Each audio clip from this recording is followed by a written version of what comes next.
Hey, it's Kirby back with another intermission. How about that eclipse quake? Pretty rockin'. Now, what can I say? Episode 22, Prosthesis B. Whoa, that was a weird one, huh? I cannot confirm or deny what my dad, my daddy, whatever, what Thornton said about me and Lonnie. Definitely invasive, though. And there's no way Dad was there if that was a scene from my life. So how was he able to recall it in any detail? It betrays rational explanation. There is... What was that? Was that like a cold vegetable?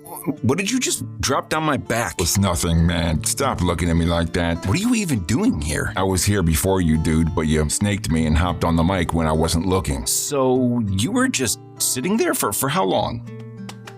My legs fell asleep. Why do you think I was slapping my thighs? Look, I've seen you around. I know you work here, but honestly, I don't know your name. Please tell me this is cauliflower. Morple. So that's a yes? No, that's my name. I'm a dream cop. No. You're flarking dream popo? REM fuzz? Unconscious heat? 5-0 fatigue? Nightmare pig? Sergeant slumber, huh? A real deal nap copper. Well, who would have thought? A flarking plainclothes blackguard, dreamscape detective. Psych. I'm the new associate producer. They told me to be more hands-on, so... Who? Macklin? Macklin, yeah. What the hell, man? You just stretched out the collar of my favorite ringer tee. It's all wet. Yuck, this is disgusting. You started it. No. Who's behind me? I feel you breathing. There's no one. I smell chicken breath, though. Oh God, no! Ah!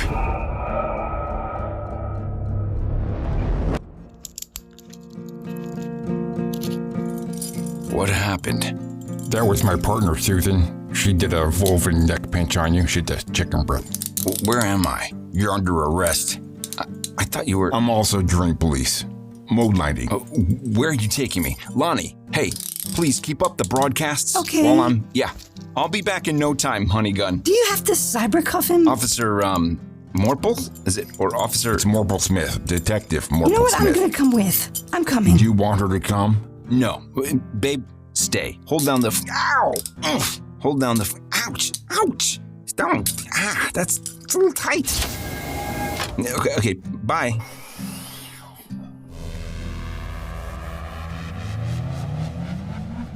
Well, hey there, Neo-Amsterdamizens. Don't get lost in the acid rain. Keep the dial locked to WNAD. Hellgate City's only source for plummeting into the unconscious minds of our host and friends. We'll be back after a word from our sponsor.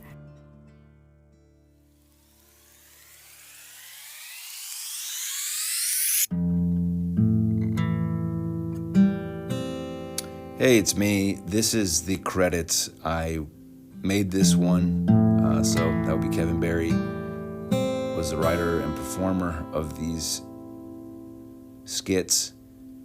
It's just one skit. And there's more episode coming at you. I've been tied up. I've been trying to say something meaningful about this just mind-snappingly frustrating and incendiary situation where people are slinging the word anti-Semites at anti-genocide protesters who are calling for freedom and human rights for people who are experiencing a famine and losing entire bloodlines.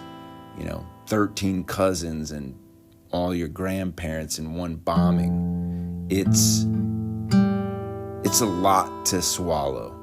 It's a lot to stomach. It's too much, which is very appropriate for Holocaust Remembrance Day.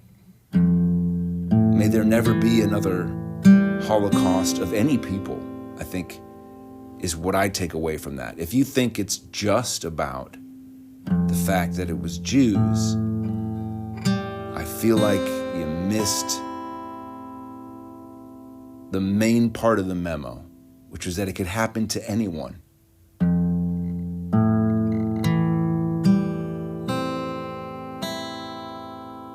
by anyone's hand.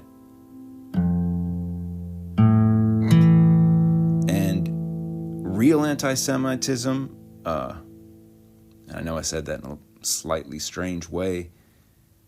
Take my cousin Kurt, who I'll never meet because of it. But I could have. Actually, no. Actually, yeah, I could have. He was born in 1898, and the setting was Berlin. He became, by some estimations, the greatest writer of popular songs in German history, while narrowly escaping the Nazis, at least in one sense. What could that possibly mean? Well,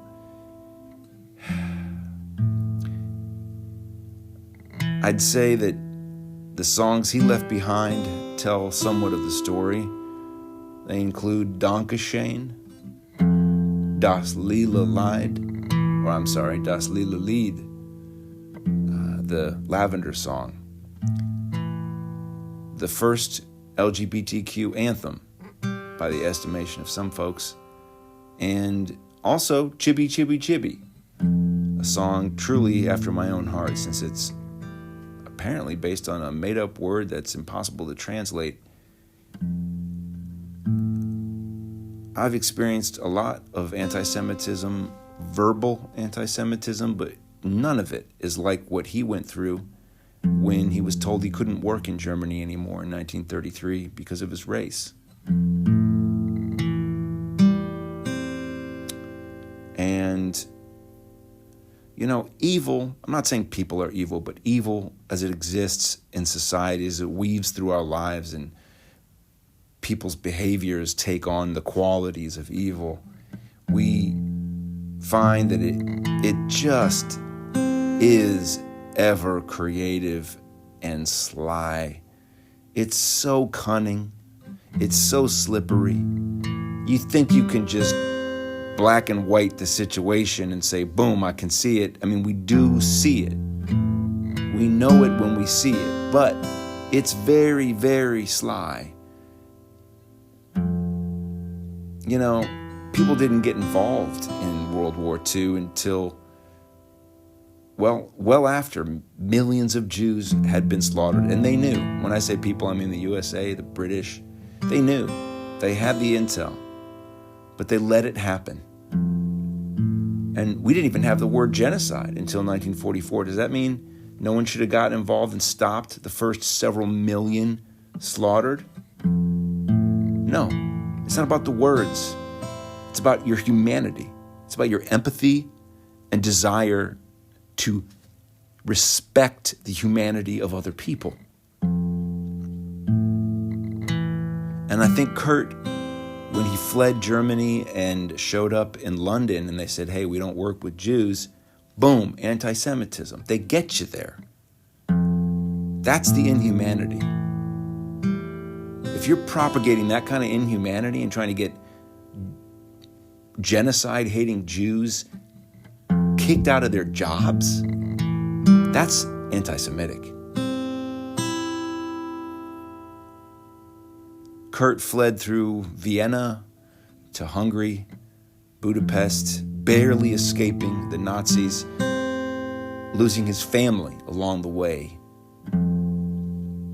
to concentration camps. I don't even know how to pronounce their names. And when he got back to Hamburg after the war, he got back into the music industry, but it wasn't quite the same, you know? Became depressed in his 60s. According to Wikipedia, due to his agony over the torment of Nazi persecution. And he took his own life.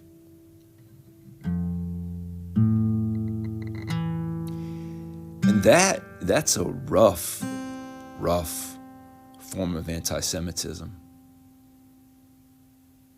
that will always trump some baseless, scapegoating douche nozzle calling a college protester an anti-Semite because they want to free Palestinian people from an open air prison where they're starving.